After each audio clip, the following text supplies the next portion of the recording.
हाँ दोस्तों, चलिए आज आप लोगों के बीच सामान्य ज्ञान की कुछ बातें करना चाहता हूँ, जो कि हम लुसेंट का फर्स्ट यूनिट चैप्टर फर्स्ट में देखे तो बताया गया है कि भारत के इतिहास के बारे में। भारत के इतिहास के बारे में जानने से पहले देख लेते हैं भारत होता क्या है। तो उत्तर हिमालय से लेकर के समुद्र मतलब कन्याकुमारी तक फैला हुआ एरिया हमारा भारतवर्ष कहलाता है। उत्तर हिमालय से लेकर समुद्र मतलब क्या, कन्याकुमारी तक फैला हुआ एरिया क्या कहलाता है हमारा? भारतवर्ष कहलाता है। तो लिख देते हैं उत्तर हिमालय से लेकर समुद्र दक्षिण समुद्र तक फैला हुआ एरिया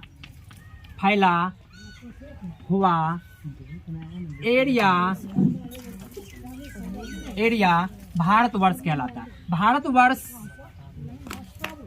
भारतवर्ष कहलाता है। भारतवर्ष का मतलब यह है कि भारत देश कौन सा होता है? जब उत्तर हिमालय से लेकर के दक्षिण समुद्र मतलब क्या, कन्याकुमारी तक की एरिया जो है, फैला हुआ एरिया जो है, उसे ही क्या बोलते हैं? भारतवर्ष कहते हैं। भारतवर्ष के इतिहास, यदि भारतवर्ष का यदि नाम देखें, भारत देश का यदि नाम देखें तो कई नाम से जाना जाता है।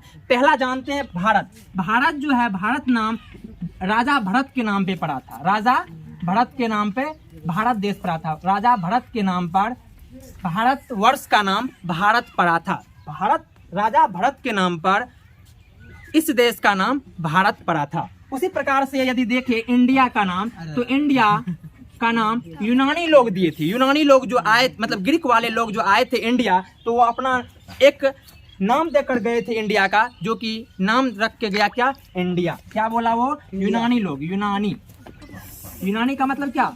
इसको बोलते हैं ग्रीक। ग्रीक वाले जो लोग थे वे भारतवर्ष का नाम क्या दिया? इंडिया नाम दिया। उसी प्रकार से हिंदुस्तान जो नाम दिया, हिंदुस्तान ये मुसलमान शासकों, जो सिंधु में रहने वाले मुसलमान शासकों थे, वे भारतवर्ष का नाम हिंदुस्तान दिया।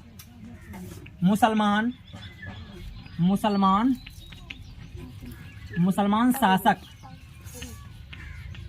शासक ने नाम दिया। अब एक इंडिया का नाम आर्यावर्त भी होता है, जो कि लुसेंट में नहीं बताया गया किससे होता था, क्यों नाम रखा गया आर्यावर्त। तो आगे देखते हैं। जब इतिहास को पढ़ते हैं तो इतिहास को 3 मुख्य भागों में पढ़ते हैं, लेकिन एक एक्स्ट्रा जो है हमारा क्या है? विश्व इतिहास है। पहला भाग होता है प्राचीन इतिहास। प्राचीन इतिहास के पहला यूनिट में बताएंगे। दूसरा इतिहास पढ़ा जाता है मध्यकालीन इतिहास, तीसरा पढ़ा जाता है आधुनिक इतिहास, और चौथा पढ़ा जाता है विश्व इतिहास। पहला क्या बोले हम?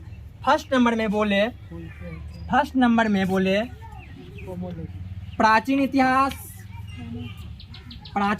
दूसरा क्या बोले? मध्यकालीन इतिहास, मतलब बीच वाला जो पुराना था, उसके बाद बीच वाला आया होगा, मध्यकालीन इतिहास। और तीसरा क्या बोले? आधुनिक इतिहास। और चौथा क्या बोले? एक अलग से एक्स्ट्रा पढ़ा जाता है इतिहास को विश्व इतिहास के नाम से। क्या बोलेंगे? विश्व के बारे में जानकारी प्राप्त करना ही क्या कहलाता है? विश्व इतिहास के बारे में देखेंगे। तो फर्स्ट यूनिट क्या बोले हम? प्राचीन इतिहास। प्राचीन इतिहास में जो फर्स्ट यूनिट होता है, इसमें 4-5 यूनिट होता है। फर्स्ट यूनिट में आता है वेद। क्या आता है? वेद के विषय में बताया जाता है। वेद के विषय में, वेद में भी कई प्रकार होते हैं। वेद को 4 भागों में बांटा गया। और प्राचीन इतिहास में जो हमारा यूनिट है, क्या सब यूनिट हो जाता है? वेद के बारे में पहला पढ़ेंगे, उसके बाद पढ़ेंगे वेदांग के बारे में, तीसरा पढ़ेंगे उपनिषद के बारे में, और चौथा क्या पढ़ेंगे? पुरातत्व के बारे में।